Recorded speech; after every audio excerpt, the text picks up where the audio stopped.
اعوذ باللہ من الشیطان الرجیم بسم اللہ الرحمن الرحیم الحمد للہ رب العالمین وصلی اللہ علی محمد وآلہ اجمعین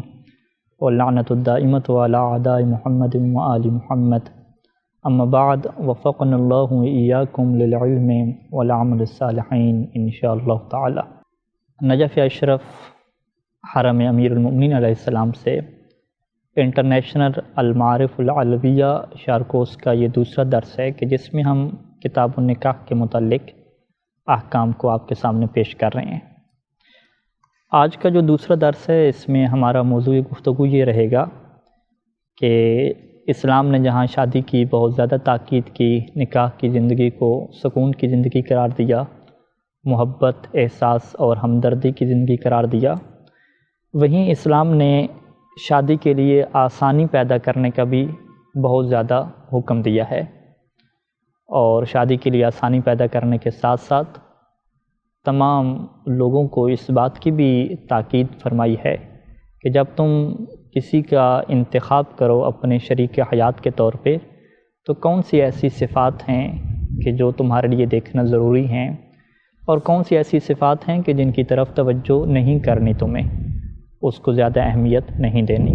تو یہ دو موضوعات ہیں کہ شادی کے لیے آسانیاں پیدا کرنا، اور دوسرا موضوع شریک حیات کی کون سی صفات ہیں کہ جس کو اسلام ترجیح دیتا ہے کہ ان صفات کو آپ دیکھیں۔ سب سے جو پہلا موضوع ہے کہ شادی کے لیے آسانی پیدا کرنا، یہ وہ چیز ہے کہ جس کے بارے میں مختلف فقہاء نے لکھا۔ سید سیستانی دامۃ الظل العالی نے لکھا کہ ہماری یہ ذمہ داری بنتی ہے کہ ہم اس شادی کے لیے آسانی پیدا کریں، اور دنیا کے اندر جو اس کے لیے رکاوٹیں موجود ہیں ان رکاوٹوں کو ہم ختم کریں، تاکہ معاشرے کے اندر جو فساد پیدا ہو رہا ہے، جو اخلاقی جرم بن رہے ہیں وہ جرم ختم ہوں، اور ایک معاشرہ جو ہے، جو جوانوں کا معاشرہ ہے، وہ ایک اچھے کردار کی طرف جائے، اور اس فساد اور اس فتنے کے زمانے میں اپنے آپ کو جو ہے وہ بچا لے اور ایک اچھے طریقے سے معاشرے میں اپنا کردار ادا کر سکے۔ یہاں پہ ہمارے سامنے جو ہے وہ روایات اہل بیت علیہ السلام ہیں۔ شیخ صدوق علیہ الرحمہ نے کتاب من لا یحضر الفقیہ میں ایک باب باندھا ہے، جس باب کا نام یہ رکھا ہے کہ فی من ترک التزویج مخافۃ الفقر، کہ ان لوگوں کے متعلق اسلام کیا کہتا ہے کہ جو پیسے کی کمی کی وجہ سے، فقر اور غربت کی وجہ سے شادی کرنا چھوڑ دیتے ہیں۔ شادی میں آسانی پیدا کرنے کا ایک مرحلہ جس کو ہمیں طے کرنا ہے وہ خود ہمارا مرحلہ ہے۔ ایک جوان شادی کرنا چاہتا ہے، اور بہت سارے افراد اپنی بچیوں کی شادی کرنا چاہتے ہیں، تو ان کے لیے جو پہلا مرحلہ اس میں مشکل پیش آتی ہے کہ وہ اس بات سے ڈرتے ہیں کہ ابھی حالات ایسے ہیں کہ غربت کے حالات ہیں، پیسہ نہیں ہے، آگے جا کے کیا بنے گا، تو لہٰذا جب تک اتنا بینک بیلنس نہ ہو جائے، جب تک ایک پراپر گھر نہ بن جائے، اس وقت تک ہم شادی نہیں کریں گے۔ اس کو کیا کہتے ہیں کہ وہ شادی کیوں نہیں کر رہے، یا شادی میں ڈیلے کیوں کر رہے ہیں، اس کے پیچھے سب سے بڑی وجہ ان کی نگاہ میں کیا ہے؟ یہ فقر ہے، پیسے کا نہ ہونا ہے اور غربت ہے۔ اسلام نے اس بات کی بہت زیادہ مذمت کی ہے، اور ابو عبداللہ امام صادق علیہ السلام سے یہ روایت ہے کہ فرمایا کہ من ترک التزویج مخافۃ الفقر، کہ جو اس وجہ سے شادی نہیں کرتا کہ وہ فقر سے ڈر رہا ہے، غربت سے ڈر رہا ہے، فقد اساء الظن باللہ عز وجل، تو یہ بندہ اللہ کے متعلق برا گمان کرنے والا ہے۔ اللہ کے متعلق یہ انسان مثبت سوچ رکھنے والا نہیں ہے، اللہ کے متعلق یہ بدگمانی رکھنے والا انسان ہے۔ اس کی وجہ کیا ہے؟ امام فرماتے ہیں کیونکہ ان اللہ عز وجل یقول، کہ اللہ تعالیٰ نے قرآن مجید میں یہ بات ارشاد فرمائی ہے کہ ان یکونوا فقراء یغنہم اللہ من فضلہ، جب شادی کا حکم دیا تو اس میں یہ ارشاد فرمایا کہ اگر یہ لوگ غریب ہیں تو پھر اللہ اپنے فضل سے، اپنی رحمت سے ان کو بے نیاز کر دے گا۔ تو لہذا قرآن مجید نے اس خوف کو توڑا ہے کہ یہ جو تمہارے دل میں خوف بیٹھ چکا ہے کہ ابھی زندگی میں تم سیٹل نہیں ہوئے، ابھی زندگی میں تم نے کمانا شروع نہیں کیا،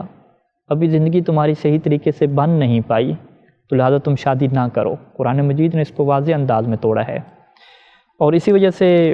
اہل بیت علیہم السلام احادیث میں یہ بارہا فرمایا کرتے تھے کہ من ترک التزویج مخافۃ العیلہ، کہ جو اس وجہ سے شادی نہیں کرتا کہ اسے تنگ دستی کا ڈر ہے، اسے اس بات کا ڈر ہے کہ اس کے حالات تنگ ہو جائیں گے، فقد اساء الظن باللہ عز وجل، تو وہ اللہ کے اوپر بدگمانی پیدا کر رہا ہے۔ اسے چاہیے کہ وہ اللہ کے اوپر مکمل بھروسہ رکھے، اللہ کے اوپر توکل رکھے،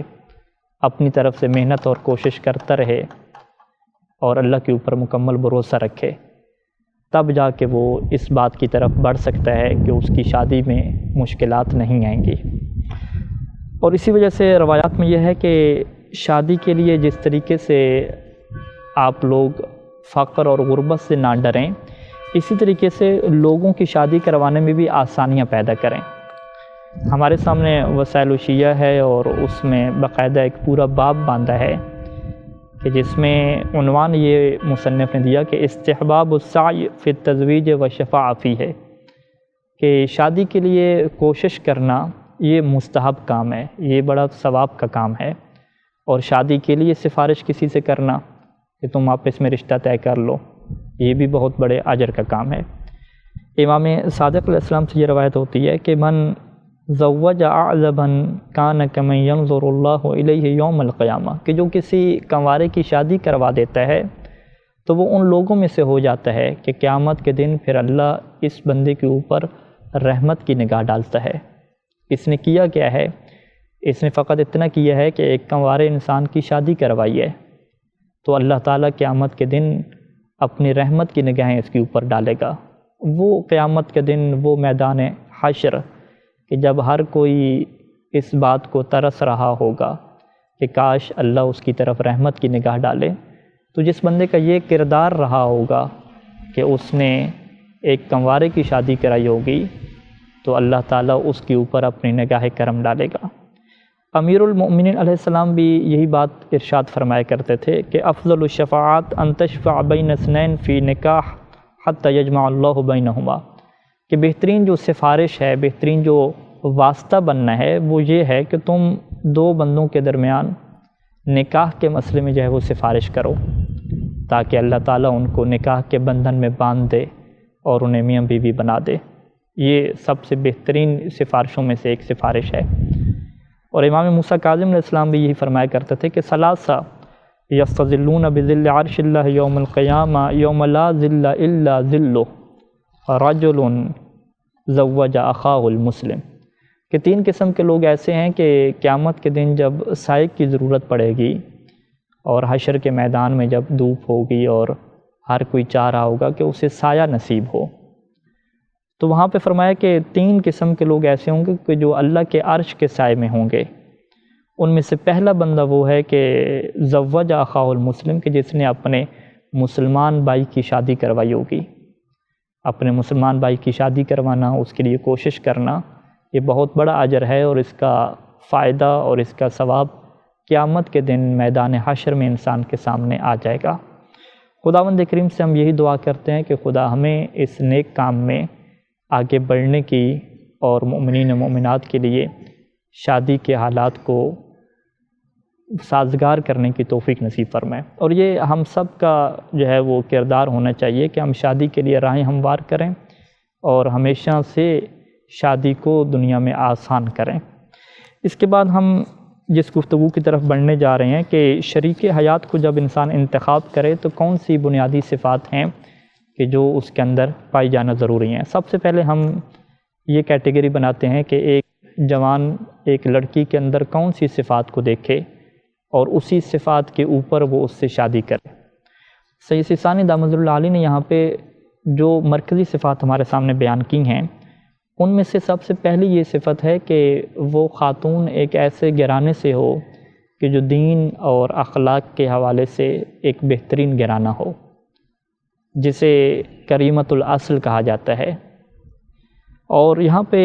ایک روایت کو ذکر فرمایا اللہ کے رسول سے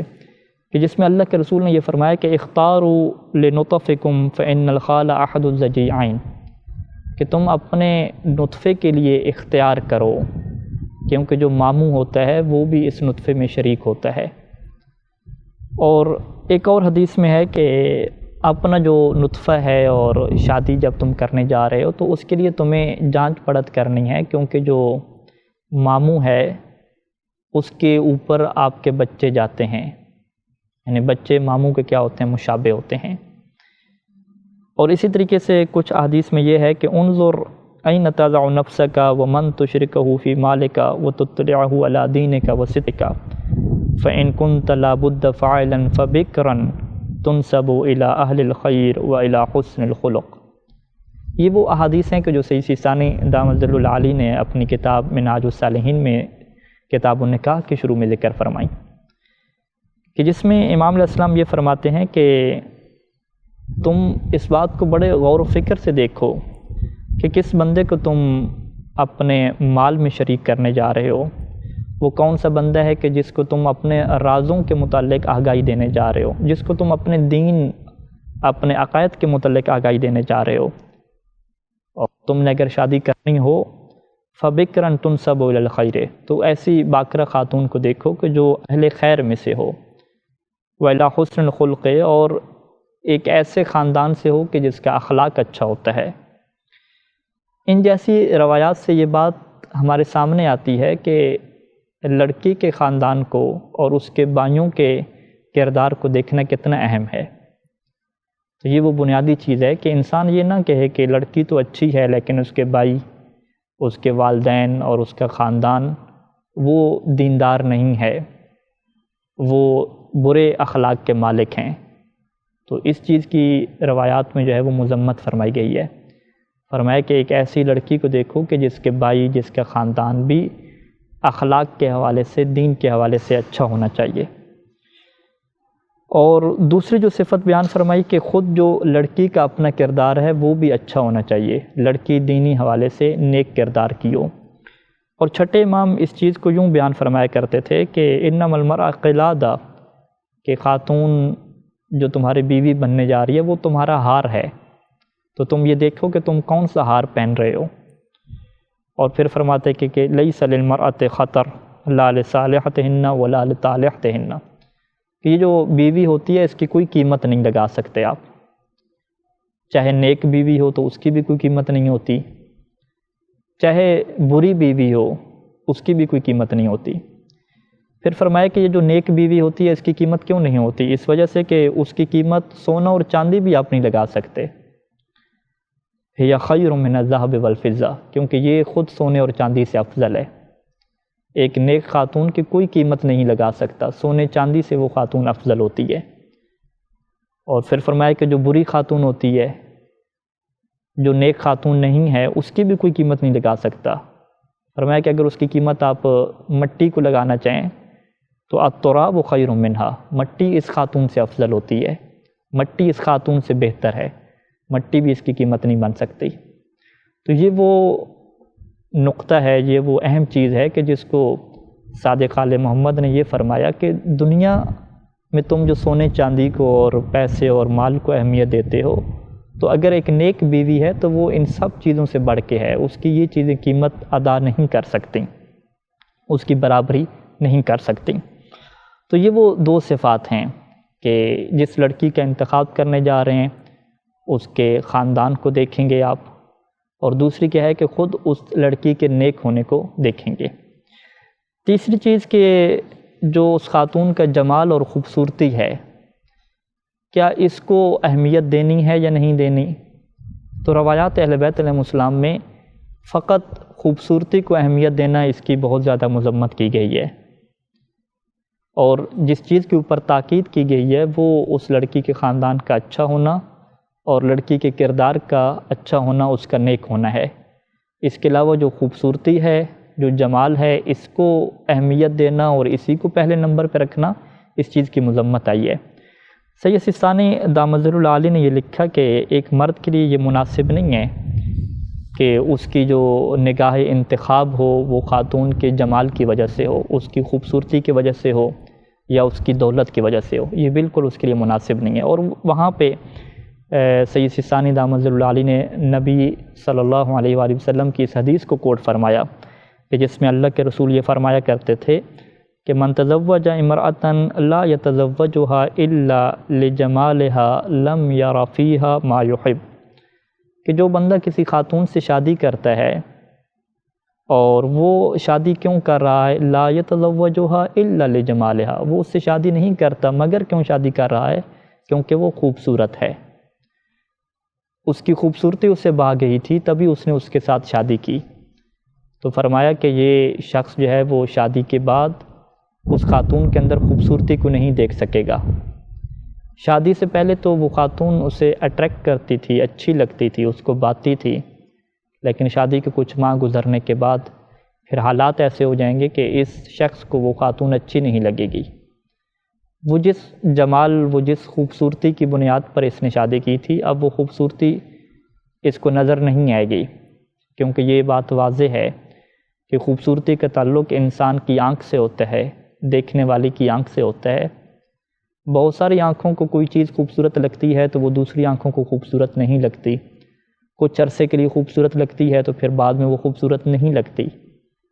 تو اللہ کے رسول نے فرمایا کہ اگر شادی فقط اسی وجہ سے کی ہے کہ یہ خاتون چونکہ خوبصورت تھی، تو شادی کے بعد اب اس کو یہ خوبصورتی نصیب نہیں ہوگی، وہ بندہ اس خاتون میں اس خوبصورتی کو اور اس اٹریکشن کو نہیں دیکھ سکے گا۔ اور اسی وجہ سے فرمایا کہ اگر خوبصورتی کے علاوہ اس کی نگاہ اس کے مال کے اوپر تھی، من تزوجها لمالها، کہ اس نے خاتون سے شادی کی اس کے مال کی وجہ سے، فرمایا کہ لا يتزوجها الا له وکلہ اللہ الیہ، تو پھر اللہ اسے اس کے مال کی حوالے کر دے گا، پھر اسے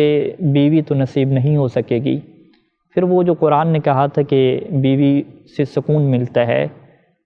محبت اور ہمدردی اور رحمت کا ایک رشتہ ہے، پھر وہ اسے حاصل نہیں ہو سکے گا،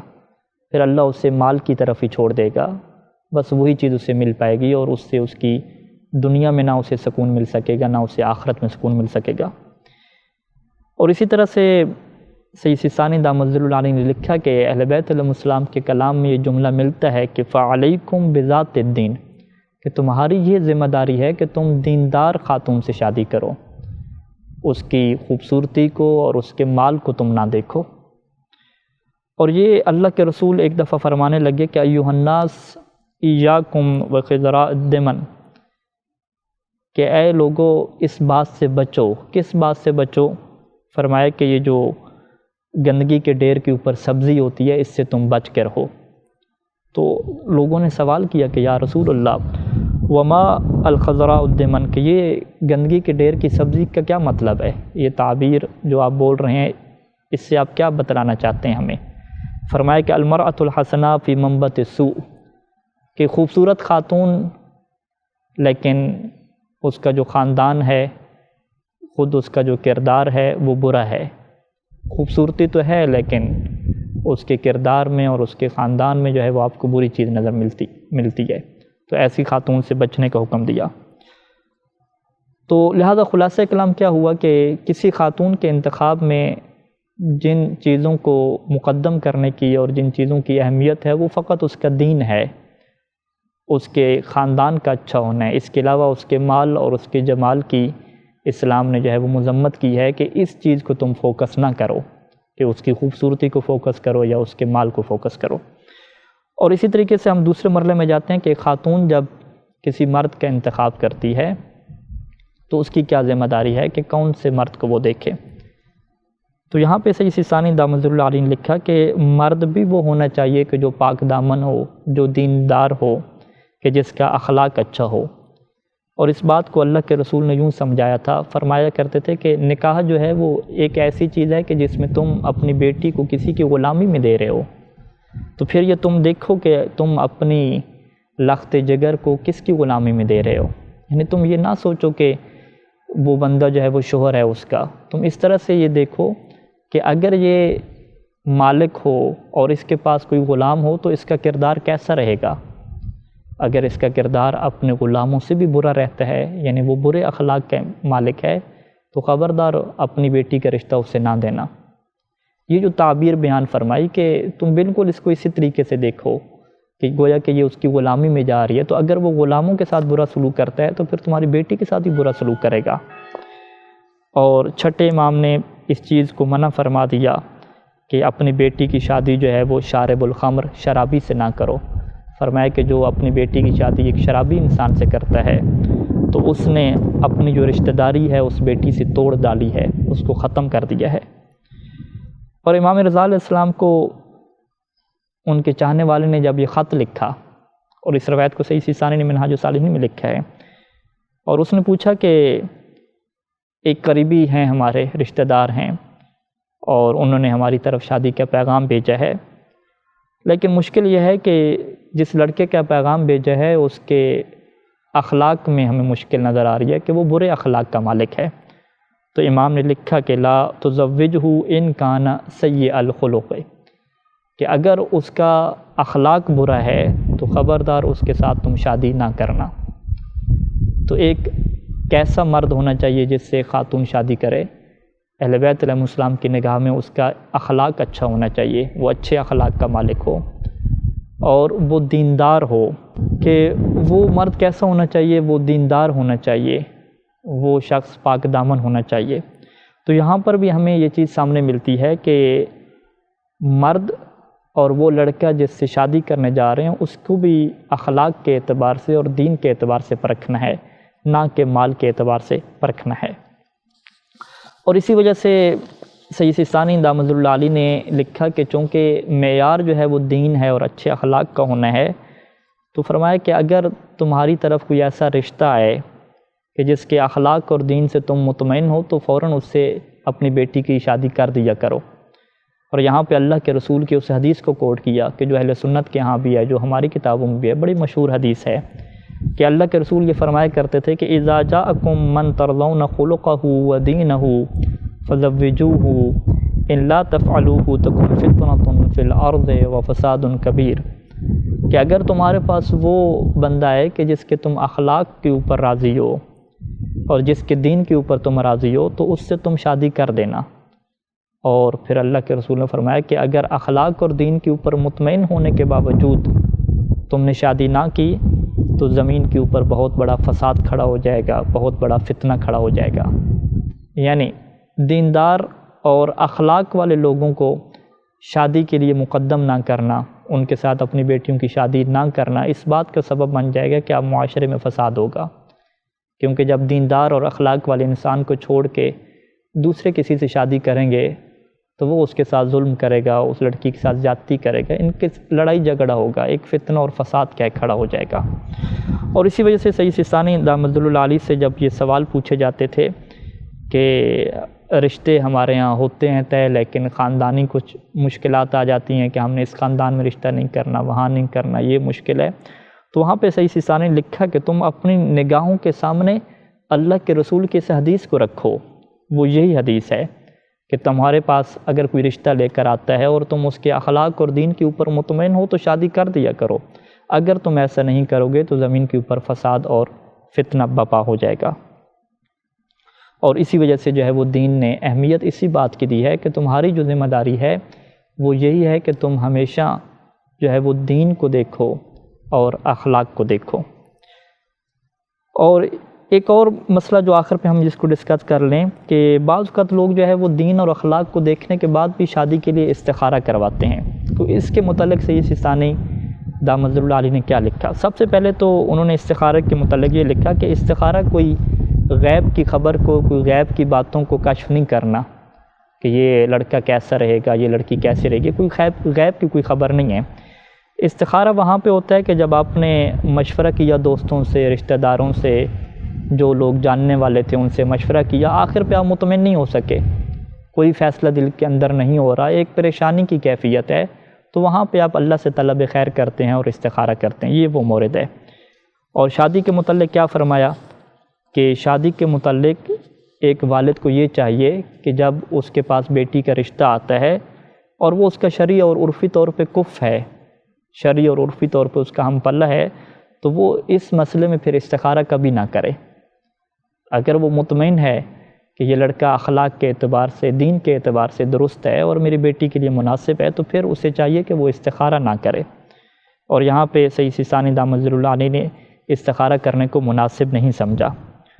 اور اس کا جو اصل معیار یہ قرار دیا کہ تم دین اور اخلاق کو دیکھو، اگر لڑکے کا دین اور اخلاق اچھا ہے تو اس سے تم شادی کر دیا کرو، پھر تم استخارہ جو ہے وہ نہ کیا کرو کہ استخارہ کریں کہ ابھی یہ رشتہ ٹھیک ہے یا رشتہ ٹھیک نہیں ہے۔ یہاں تک ہماری گفتگو مکمل ہوتی ہے اور آخر پہ کچھ سوالات آپ کی خدمت میں۔ پہلا سوال یہ ہے کہ کیا مالی مشکلات کی وجہ سے شادی نہ کرنا پسندیدہ عمل ہے؟ قرآن کی آیت اور روایات کے تحت اس کا جواب لکھیں۔ دوسرا سوال یہ ہے کہ شادی کے لیے آسانی پیدا کرنے والوں کا کیا اجر ہے؟ اس میں جو ہے وہ روایات ذکر کریں۔ تیسرا سوال یہ ہے کہ جس لڑکی سے شادی کرنی ہو اس کے اندر کون سی صفات کو دیکھنا ضروری ہے؟ اور چوتھا سوال ہے کہ جس لڑکے سے شادی کرنی ہو اس کے اندر کون سی صفات کا دیکھنا ضروری ہے؟ اور پانچواں بڑا اہم سوال ہے کہ کیا مال یا جمال، حسن کی وجہ سے شادی کو ٹھکرا دینا، کسی رشتے کو ٹھکرا دینا، یہ اچھا عمل ہے؟ اسلام اس کے متعلق کیا کہتا ہے؟ اللہ کے رسول اس کے متعلق کیا فرمایا کرتے تھے؟ اس کی وضاحت لکھیں۔ اور آخری سوال ہے کہ کیا شادی کے لیے استخارہ کرنا ٹھیک ہے یا ٹھیک نہیں ہے؟ اس بارے میں صحیح ثانی کا کیا موقف ہے؟ وصلی اللہ علی محمد و آلہ اجمعین۔ والسلام علیکم ورحمۃ اللہ وبرکاتہ۔